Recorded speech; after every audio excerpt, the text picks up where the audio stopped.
Chabvondoka mhuri yeZimbabwe iko zvinezvi tiri kusangana nenyaya panapa yatiri kuona pari kunzi munhu wekupisa Mbare Musika iko zvinezvi apinzwa mukoti apinda mumatare edzimhosva.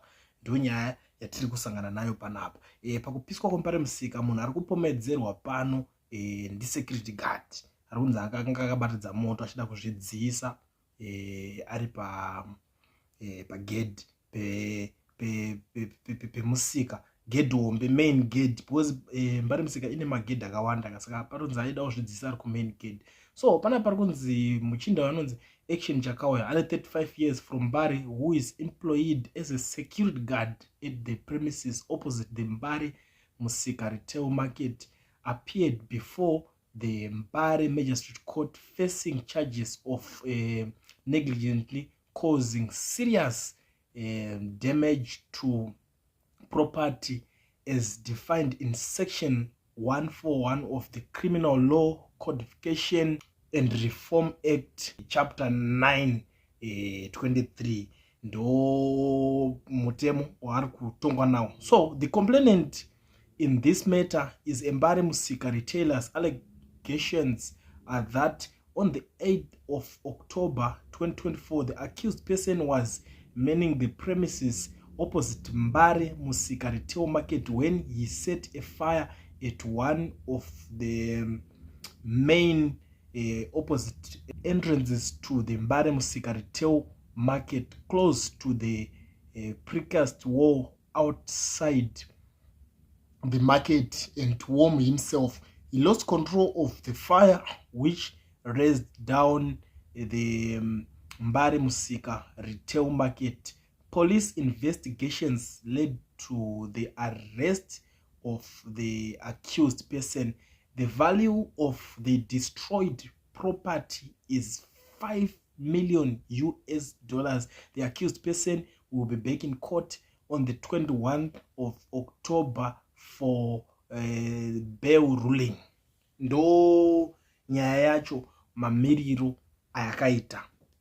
Muchinda uyu ari kunzi ainoshanda pabuilding, secret guard anoshanda opposite building riri opposite Mbare Musika. Saka kunzi akati ase akabatidza moto achida kudzirwa kuzvidzisa yangu yekutonhora kuZimbabwe kutonhora zvisingaite. Saka ari pakati pekuda kunodziyawo moto ati aunoti angaita sei. Ndo pakunobatidza moto ndo pakunotungira ndokutadza kukudzima. Vapinda vapisa Mbare Musika ndo zvinhu zvekutaurika panapa. Saka that guy iye achadzoka zvake for bail ruling achiona because apa kungoapia mukoti achisanganiza nenyaya dzake. Saka achazonzwika unzi achaitwa sei since pari kunzi pakatsva zvinhu zviri worth $5 million. Enda vanhu vari kuchema zvisingaiti. Vanhu vaikuita zvinhu zvakasiyana siyana. Unoona ukatasa zvinhu zvazviri mastreets esocial media tingatasa kubva kuFacebook, kuTwitter, kwakasiyana siyana. Waingotaurwa vamwe vachiti vanhu veZANU-PF vakadai so vakadidi. Because zvinhu zvacho zvitanga zviramba zvichingoenderera kwadatisa moto yacho hazvisina kana musoro. Unonzonzi kwakati kwatsva kwakadai so zuro ndizuro mukana zvakaitika kuHeathcliff.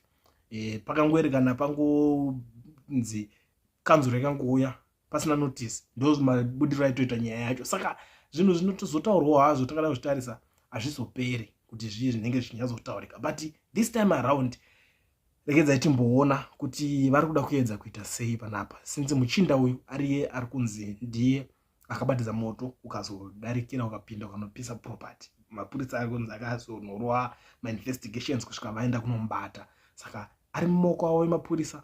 Tichazonyatsoona because iye side rake renyaya hatina kunge tarinzwa kuti rake renyaya kuti zvechokwadiwo ndiye here nyakubatidza moto kuda kuti azvidzise kana kuti chii. Hatina kunge taona kana tazinzwawo divi rake renyaya.